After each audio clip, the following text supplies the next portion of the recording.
Baik, Assalamualaikum warahmatullahi wabarakatuh. Kami dari kelompok 8 ingin memaparkan materi terkait perbandingan pendidikan di negara Jerman dan juga di negara Indonesia. Next. Anggota dari kelompok kami yaitu Elmi Yuniarti, Mutiara Sofia Zahra, Linda Dwi Kusuma, dan Estri Triwahyuni. Materi yang pertama yaitu terkait tujuan pendidikan akan disampaikan oleh rekan saya, Esti.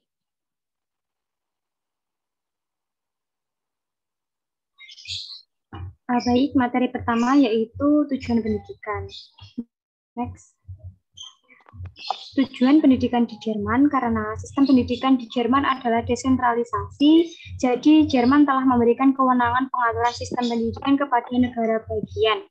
Setiap negara bagian dipimpin oleh seorang penguasa yang disebut dengan Länder yang membuat ketentuan konstitusi mereka masing-masing mengenai pengaturan masalah-masalah pendidikan dan seluruhnya melalui proses legislatif. Nah, pengaturan ini meliputi penetapan tujuan pendidikan, struktur, isi pengajaran, dan prosedur dalam sistem daerah mereka masing-masing. Jadi, tujuan pendidikan di Jerman itu ditentukan oleh negara bagian masing-masing, dengan negara federal tidak ikut campur tangan dalam urusan pendidikan secara langsung. Walaupun tujuan pendidikan di negara Jerman ditentukan oleh negara bagian masing-masing, konstitusi pendidikan di Jerman itu harus menjamin kebebasan untuk seni dan ilmu pengetahuan, penelitian dan mengajar, kebebasan untuk percaya, meyakini atau konsains, dan menyatakan suatu agama. Kebebasan untuk memilih sebuah tempat tinggal dan tempat belajar atau pelatihan, persamaan hukum dan hak asasi dasar dari orang tua untuk memperhatikan dan mendidik anak-anak mereka.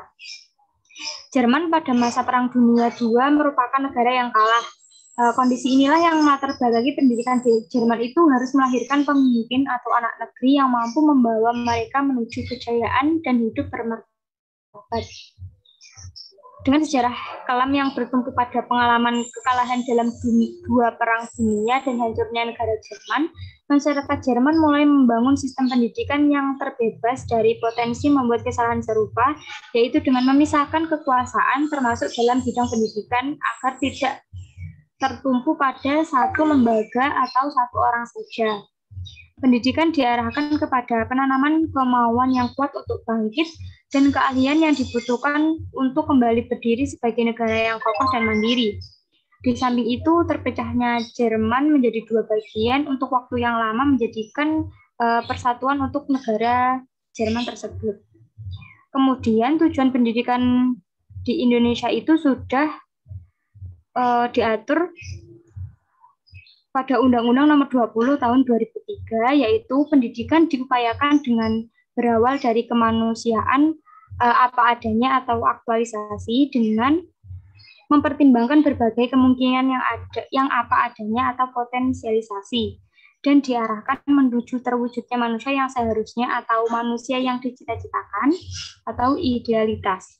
Tujuan pendidikan itu tiada lain adalah manusia yang beriman dan bertakwa kepada Tuhan Yang Maha Esa, berakhlak mulia, sehat, cerdas, berperasaan, berkemauan, dan mampu berkarya, mampu memenuhi berbagai kebutuhan secara wajar, mampu mengendalikan hawa nafsu dan kepribadian, bermartabat, bermasyarakat, dan berbudaya.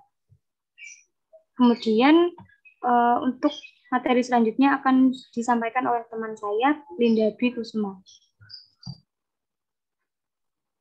Untuk materi yang selanjutnya yaitu jenjang pendidikan. Jenjang pendidikan di Jerman itu dibagi menjadi 4. Yang pertama pendidikan dasar atau primary school. Pendidikan dasar ini umumnya 4 tahun atau usia 6-9 tahun, kecuali ibu kota negara Berlin melaksanakan sistem 6 tahun, sementara beberapa negara bagian lain melaksanakan pengajaran tambahan 2 tahun pada grade 5 dan 6. Dalam suatu lembaga perantara yang memberikan berbagai jenis pelajaran sebagai persiapan masuk ke program-program sekolah menengah. Yang kedua, sekolah menengah atau lower secondary education. Sekolah menengah ini dibagi menjadi 4. Yang pertama, Hauptschule atau Realschule. Program Hauptschule ini dikategorikan sebagai program yang paling ringan tuntutan akademiknya di Jerman pada grade 7 dan 9. 7-9. Yang kedua, Realschule atau Mittelschule. Program ini memiliki tuntutan akademik yang lebih tinggi daripada Hauptschule. Sertifikat dari program ini menjadi kunci utama untuk memasuki berbagai jalur pendidikan yang lebih tinggi. Yang ketiga, gimnasium. Gimnasium ini bertujuan untuk mempersiapkan siswa ke pendidikan tinggi, walaupun tidak semua lulusannya melanjutkan ke perguruan tinggi. Yang keempat, Gesamtschule. Gesamtschule ini merupakan sekolah yang menekankan program secara komprehensif bagi semua anak dalam suatu bidang, dan anak-anak akan memperoleh sertifikat yang berbeda sesuai dengan bidang yang dipilihnya. Yang ketiga, lembaga pendidikan tinggi. Lembaga pendidikan tinggi ini dibagi menjadi 2. Yang pertama, akademik atau politeknik atau Fachhochschulen yang ditempuh selama 12 tahun pendidikan lengkap. Yang kedua, universitas. Tidak ada persyaratan program tertentu untuk memasuki universitas dan tidak ada perbedaan yang jelas antara program sarjana dan program pasca sarjana. Yang keempat, pendidikan nonformal. Pendidikan nonformal berupa pendidikan vokasional, teknik, dan bisnis yang diwajibkan bagi anak-anak yang tamat dengan ijazah pendidikan umum pada tingkat Hauptschule dan Realschule, dan juga yang tidak dapat ijazah setelah tamat belajar 9 tahun. Kemudian jenjang pendidikan di Indonesia.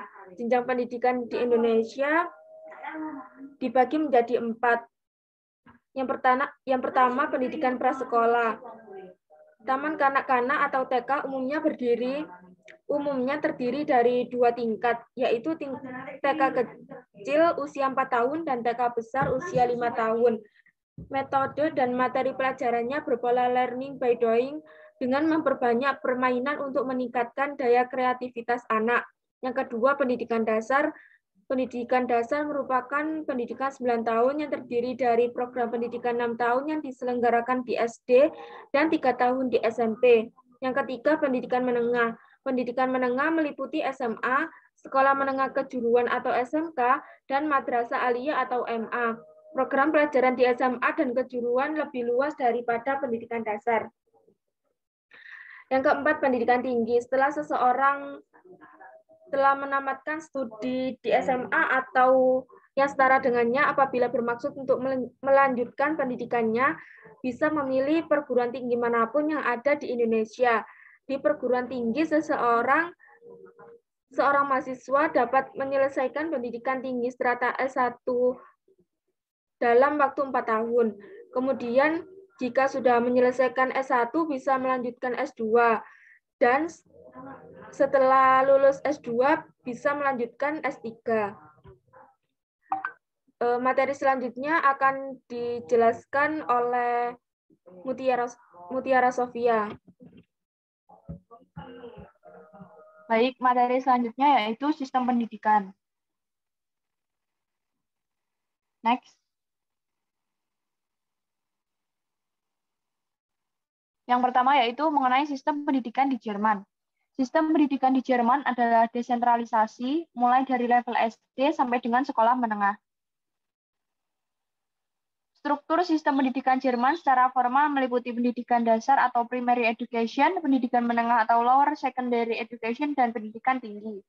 Pendidikan di Jerman dimulai dari tahap prasekolah yang disebut kindergarten atau taman kanak-kanak, dimulai dari umur 3 sampai 5 tahun. Pendidikan ini dinamakan Vorschulische Einrichtungen, yang berarti persiapan sebelum pendidikan. Setelah kindergarten dimulai, pendidikan dasar pada usia 7 tahun sampai dengan 10 tahun. Pendidikan ini dinamakan Grundschule, yang berarti sekolah dasar. Dari Grundschule, seseorang mempunyai 4 pilihan untuk melanjutkan sekolah. Pilihan tersebut yaitu yang pertama adalah Hauptschule kelas 5 sampai 9 atau 10, yang kedua Realschule kelas 5 sampai 10, yang ketiga Gesamtschule kelas 5 sampai 13, dan Gymnasium kelas 5 sampai 13. Untuk memasuki Hauptschule, Realschule atau Gymnasium, seseorang harus melalui Orientierungsstufe atau tahapan orientasi. Di tahap ini diteliti bakat dan kemampuan dari anak dan tahap ini menentukan kemana tujuan seorang anak selanjutnya. Homeschool dan real school lebih ditekankan kepada anak yang ingin langsung bekerja bila telah menyelesaikan sekolah, tapi juga setelah melalui pendidikan di Beru-Fach School atau Faco-Ber School.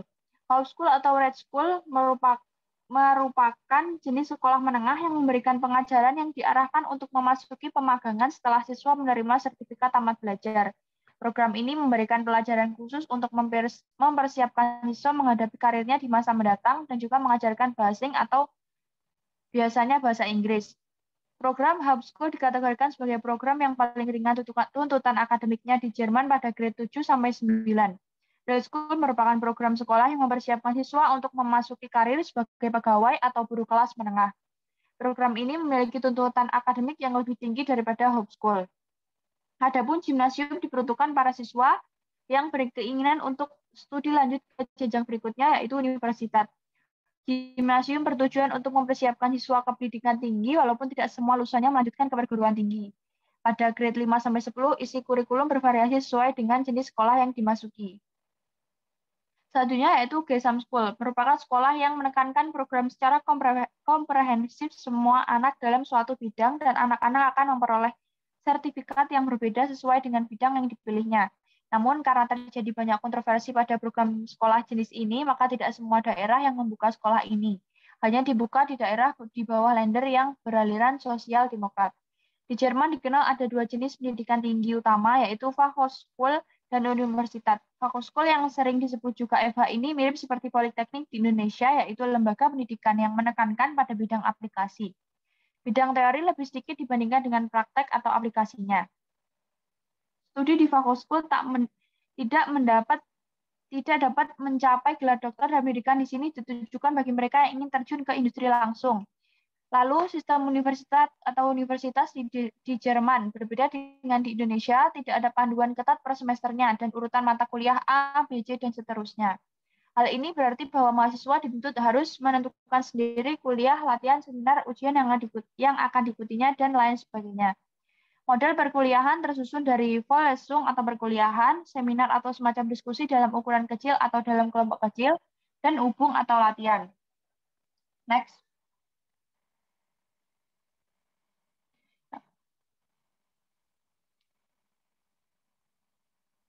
Next. Selanjutnya yaitu sistem pendidikan di Indonesia. Sistem pendidikan di Indonesia yang dianut merupakan sistem pendidikan nasional.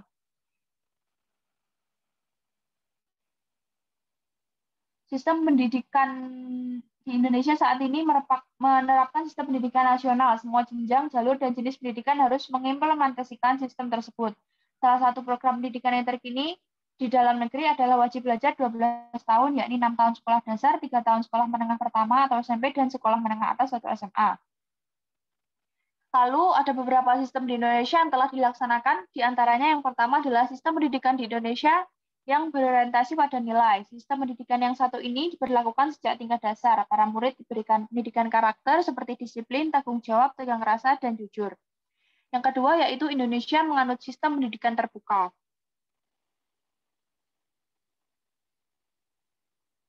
Sistem pendidikan terbuka ini diharapkan peserta didik dapat bekerja sama dengan teman sekelas dengan mendemonstrasikan nilai inovasi dan kreativitas. Melalui sistem terbuka, peserta didik menjadi fokus utama. Peserta didik diberikan kebebasan untuk mengemukakan pendapat, inisiatif, dan bertanggung jawab dalam mengatur proses belajar mengajarnya sendiri. Yang ketiga yaitu sistem pendidikan beragam.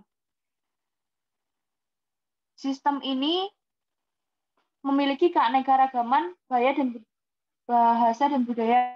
Oleh karena itu, dibuat sistem pendidikan yang dapat menyesuaikan dengan kekayaan bangsa. Adapun jenis jenjang yang dapat dipilih yakni formal, non-formal, dan informal. Yang keempat yaitu sistem pendidikan yang efisien dalam pengelolaan waktu. Dalam kegiatan belajar mengajar atau KBM, pengelolaan waktu sudah diperhatikan dengan cermat sehingga murid tak merasa terbebani dengan materi pelajaran yang disampaikan. Selain itu, penyerapan materi lebih efektif dan efisien karena waktu yang diberikan tak terlalu singkat ataupun terlalu lama. Yang kelima yaitu sistem pendidikan yang disesuaikan dengan perubahan zaman. Indonesia selalu dinamis alias berubah dari masa ke masa.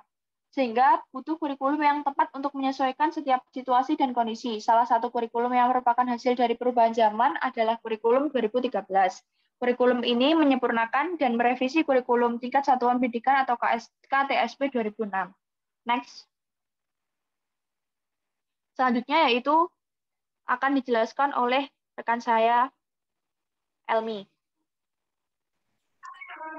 Baik, yang selanjutnya yaitu kurikulum IPA.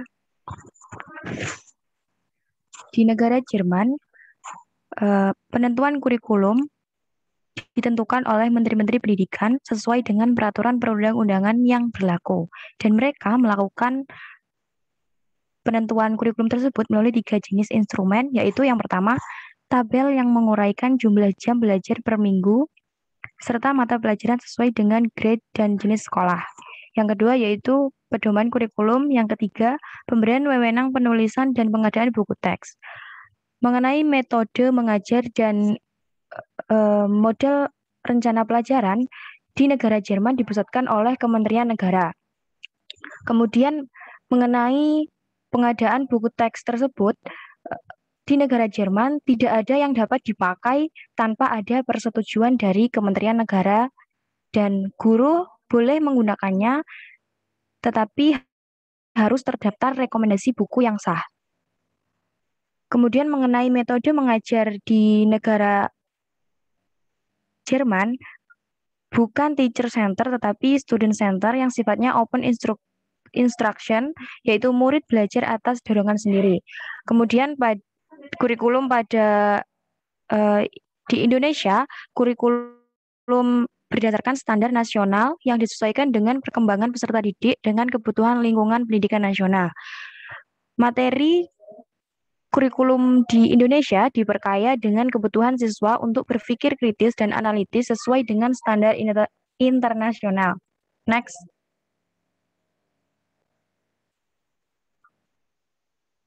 Selanjutnya akan dijelaskan oleh Esti. Selanjutnya yaitu sistem penilaian. Yang pertama yaitu sistem penilaian di Jerman. Dalam sistem penilaian Jerman tidak ada evaluasi nasional yang dilakukan secara teratur mengenai hasil pendidikan sebagaimana di Indonesia. Dengan beberapa pengecualian, evaluasi atau tes formal pada prinsipnya tidak digunakan untuk menilai keberhasilan anak di sekolah, akan tetapi hanya untuk keperluan diagnostik yang mengidentifikasi jenis-jenis disleksia atau kesulitan belajar akibat kondisi tertentu pada otak. Pendekatan yang dipakai untuk mengetahui pencapaian murid sepenuhnya diserahkan oleh guru selama proses belajar berlangsung. Hasilnya digambarkan dalam bentuk laporan kemajuan tertulis, terutama pendidikan sekolah dasar. Adapun tes tidak resmi diberikan dengan ketentuan frekuensi minimum. Bobot yang lebih besar terletak pada partisipasi murid dalam ruang kelas. Tugas rumah juga dapat digunakan sebagai dasar penilaian. Oleh karena prosedur penilaian bervariasi, maka nilai atau skor murid sangat bergantung pada penilaian individu serta jenis tugas yang dinilai. Beberapa negara bagian di Jerman bahkan menetapkan kode-kode tersendiri yang bersifat sentral dan standar guna memberikan umpan balik kepada guru agar penilaian yang diberikan benar-benar sesuai dengan kemampuan siswa itu sendiri. Dalam hal sertifikat tamat belajar, itu menjadi tanggung jawab pejabat tingkat negara bagian untuk menjamin tercapainya standar minimal.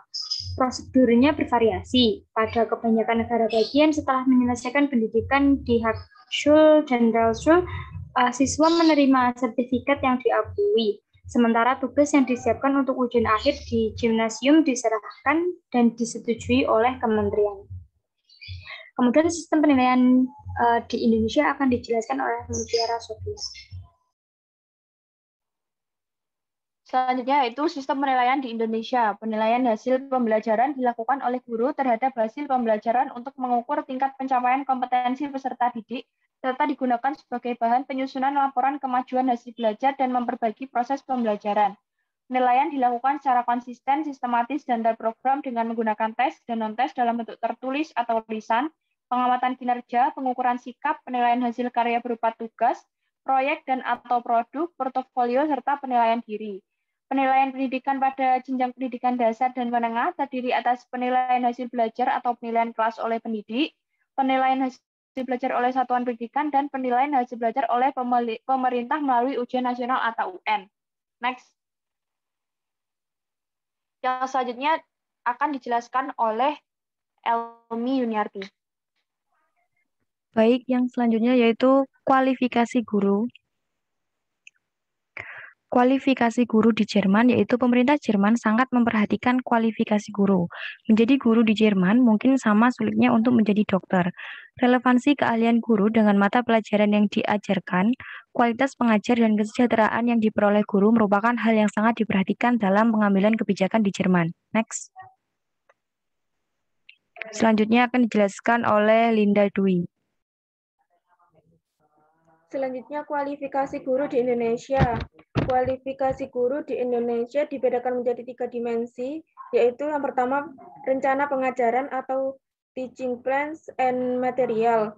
Rencana pengajaran tercermin dalam kalender pendidikan, program kerja tahunan, program kerja semester, program kerja bulanan, program kerja mingguan, dan jadwal pelajaran. Satuan pengajaran sebagai rencana pengajaran merupakan kerangka acuan bagi terlaksananya proses belajar. Yang kedua, prosedur mengajar atau classroom prosedur. Prosedur mengajar berkaitan dengan kegiatan mengajar guru. Pada hakikatnya, proses mengajar merupakan interaksi antara guru dan siswa. Kegiatan mengajar diartikan sebagai segenap aktivitas kompleks yang dilakukan guru dalam mengorganisasi atau mengatur lingkungan mengajar dengan sebaik-baiknya dan menghubungkannya dengan siswa sehingga terjadi proses belajar. Keterpaduan proses belajar siswa dengan proses mengajar guru tidak terjadi begitu saja, tetapi memerlukan pengaturan dan perencanaan yang sesama, terutama menentukan komponen-komponen yang harus ada dan terlihat dalam proses pengajaran. Yang ketiga, hubungan antar pribadi. Ditinjau dari prosesnya, kegiatan belajar mengajar merupakan proses komunikasi antara guru dengan siswa. Guru sebagai aktor utama dalam proses komunikasi berfungsi sebagai komunikator. Komunikasi yang dibina oleh guru akan tercermin dalam mengembangkan sikap positif siswa.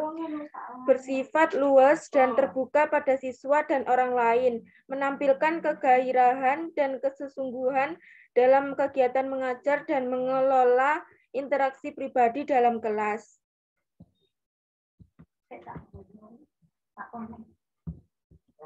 Selanjutnya saya kembalikan ke moderator. Selanjutnya yaitu berikut beberapa foto pembelajaran yang terdapat di Jerman, yaitu pada saat pembelajaran di kelas dan juga kegiatan praktikum. Next. Berikut daftar pustaka yang kami ambil